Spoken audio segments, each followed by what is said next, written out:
네, 작년에 하반기에 은행업계에 큰 변화를 가져왔던 2호 인터넷은행 카카오뱅크가 이 가입자 500만 명을 넘어섰습니다. 시중은행들은 여전히 경계를 하는 모습인데요. 하지만 인터넷은행이 가진 한계점도 분명합니다.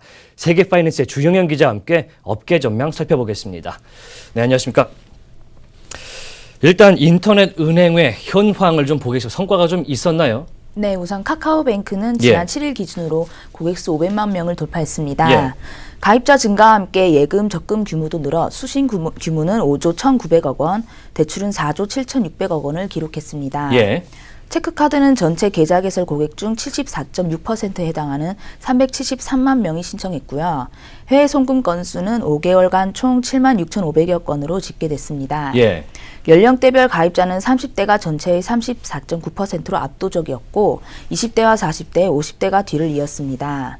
카카오뱅크는 출범 당시 3천억 원 자본금으로 출발해 지난해 9월 초 5천억 원 추가 증자를 거쳐 8천억 원으로 자본금을 늘리기도 했습니다. 현재 자본금이 8천억 원이군요. 일단은 2호가 카카오뱅크인데 1호가 K뱅크가 있지 않습니까? K뱅크는 좀 어떻습니까?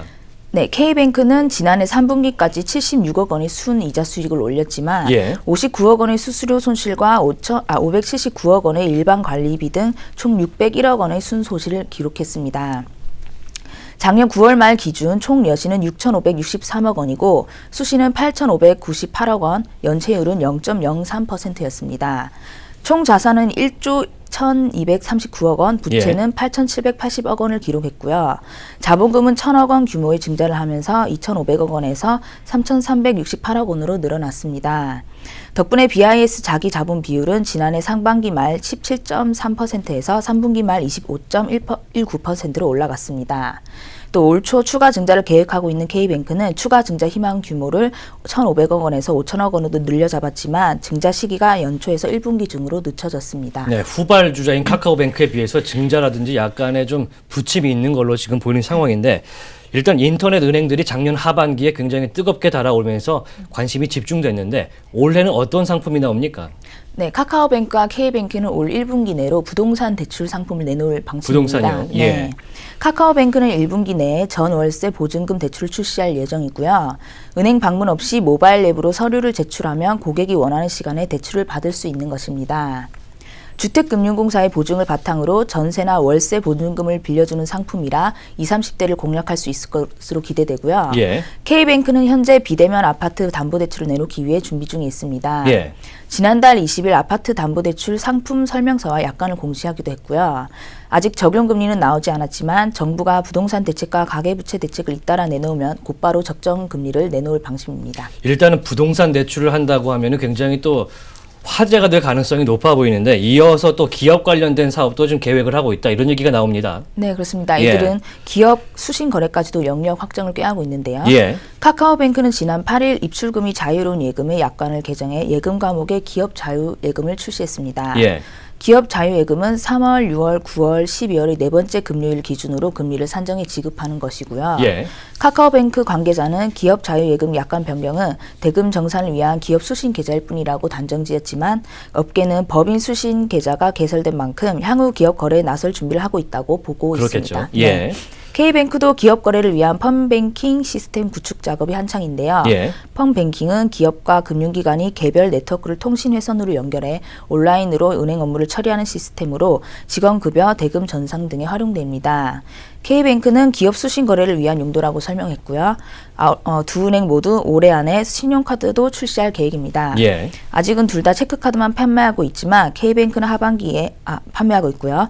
K뱅크는 하반기에 펀드 상품도 검토할 예정이군요. K뱅크가 펀드까지 팔게 되면 사실상 K뱅크 같은 경우는 약간 카카오뱅크랑 다르게 기업 위주 약간 덩어리가 큰 것들을 좀 손을 대겠다 이런 얘기가 나오는 것 같은데 인터넷 은행들의 이러한 신사업에 대해서 전문가들의 평가는 좀 어떻습니까? 네, 두 은행이 분주하게 움직이고 있지만 자본 확충이 쉽게 이뤄지지 않으면 신사업들이 출시한 후 활개를 펼칠 수 있을지는 의문이라는 반응입니다.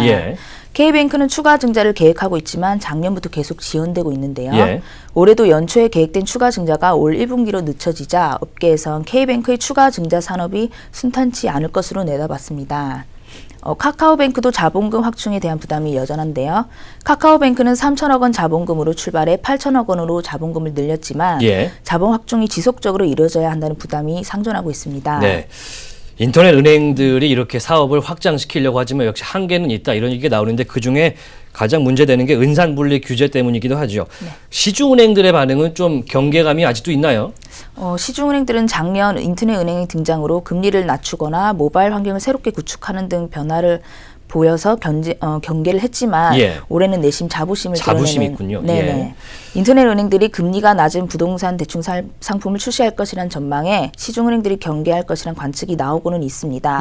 하지만 한국은행의 금리 인상 후 인터넷 은행과 시중은행의 예금 적금 금리 차이가 별로 나오지 않는 데다 1월 말 정부의 대출 규제 강화가 발표되면 인터넷 은행의 부동산 대출 상품이 나온 후 미리 긴장할 필요는 없다는 게 시중은행의 반응입니다. 그렇군요.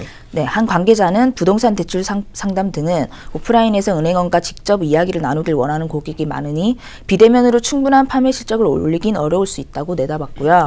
또 다른 은행 관계자는 아직 섣불리 판단하지 못하겠지만 부동산 상품이 출시되는 것은 신경 쓰인다며 주택을 사려는 고객이 늘면서 보다 저렴한 금리를 나타내는 은행에 고객이 몰릴 것으로 예상하고도 했습니다.